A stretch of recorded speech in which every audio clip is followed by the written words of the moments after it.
9 talks to the Ford Raptor vehicle registered in my name. The evidence before the commission includes an allegation that a Ford Raptor vehicle registered in my name was driven by Katiso's girlfriend, Fundiso, outside the Vereeniging Magistrate Court on the 5th of March 2025.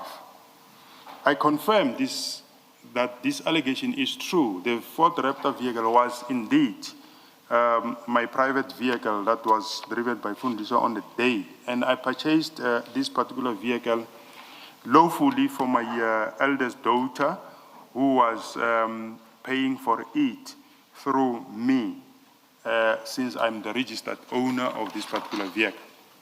I was not driving the vehicle on the 5th of March. I was not present at the court either in Vereeniging on that day. I borrowed this particular vehicle to Fundiswa, who is my sister. As I've explained in detail in my main statement, and that in this supplementary statement, I confirm that I treat Fundisa like my baby sister, so I will always assist her when she needs an assistance. I allowed Fundiswa to use this vehicle. She came to Gauteng to visit her husband in prison. She explained to me that she suspected people following her, and she was afraid to use her car because it's known.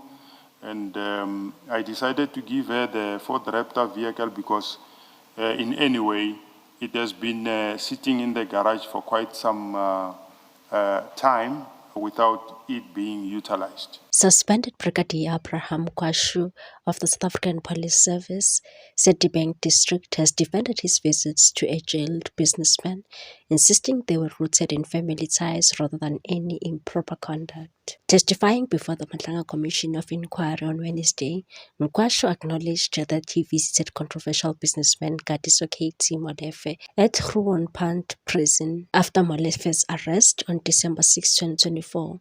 The arrest followed a takedown operation by the Political Killings Task Team at Molefe's Johannesburg home. Nkwashu told the commission that his connection to Molefe stems from a complex family relationship. Molefe is married to Fundisa Nyakule, the widow of Nkwashu's estranged wife's late brother, Sazi. In line with his cultural practices, Nkwashu said he had long regarded Nyakule as a sister, maintaining that bond even after Sazi's death. Although he initially opposed Nyakule's relationship with Molefe, citing that Molefe was already married to another woman, Nkwashu said he eventually accepted their customary marriage. He admitted, however, that he distanced himself from the Lobola negotiations due to his disapproval. The commission heard that Nkwashu first met Molefe in June 2024 during a meeting arranged in Alberton. During the encounter, Molefe allegedly spoke about a multi-million rand tender in Majebank and suggested a potential security business opportunity for Nkwashu as he neared retirement from SAPS. Nkwashu further testified that toward the end of their meeting, Molefe raised the issue of bail for a friend, later identified as Sergeant Michael Pole Dao, Johannesburg Central Police officer implicated in the murder of Vereeniging engineer Herman Swart. Nkwashu said he declined to engage, telling Molefe he does not discuss work-related matters with anyone, including his own wife. Days later, at a Stokvel gathering attended by several police officers, including Sergeant Lebogang Chukutu, Dao's name surfaced in conversation.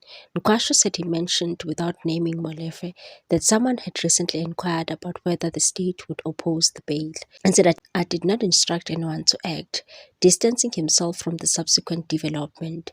He said he was surprised to learn that Chukutu later approached a detective known as Witness B regarding the matter, and said I've never asked him to convey any message, whether about bail or anything else. The commission also revisited earlier testimony by Witness B, a detective in Gauteng Organized Crime Unit, who claimed Nkwashu had contacted her while allegedly acting on instructions from Gauteng Police Commissioner Lieutenant General Tommy Mtombeni. The instructions related to handling of dockets linked to Swart murder investigation. According to testimony, Mtombeni has directed that all dockets involving J50 warrants must be submitted to Major General Mbuso Khumalo, Deputy Provincial Commissioner for Detective Services for oversight, a move said to be in line with directives from Gauteng Premier Panyaza Lesufi. Nkwashu confirmed that he received most of the dockets but noticed two were missing, prompting him to make inquiries. Witness B later contacted him after learning he was searching for them. However, Nkwashu told the commission that upon reviewing the case number, he realized the docket related to the April arrest connected to the Swart murder, that I immediately called witness B back and told her I no longer wanted the docket because I am a suspect.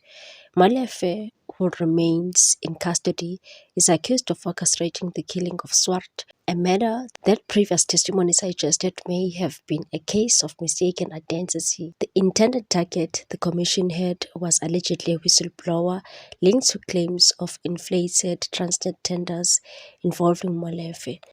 Nkwashu also told the commission that he is embarrassed to be spending the twilight of his career being linked to criminals.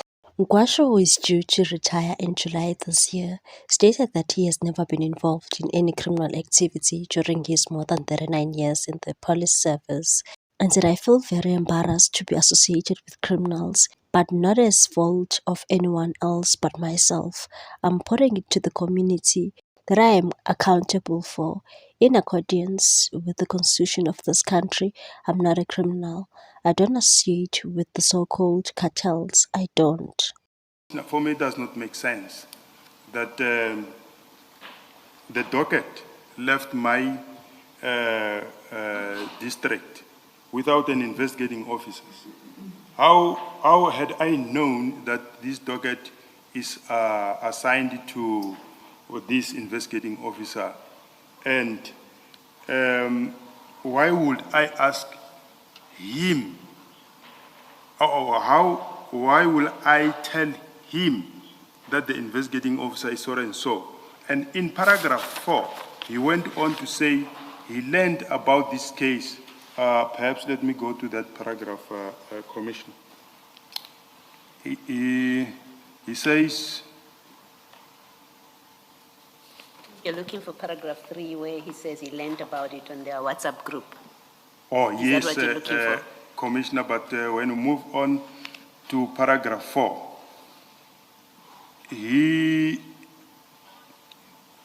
starts with Brigadier Nkwashu then informed me that his brother-in-law, though he did not mention his name, which is corroborating what I said in this one, says he knows the arrested person, and the brother-in-law wanted to know if the state will oppose bail.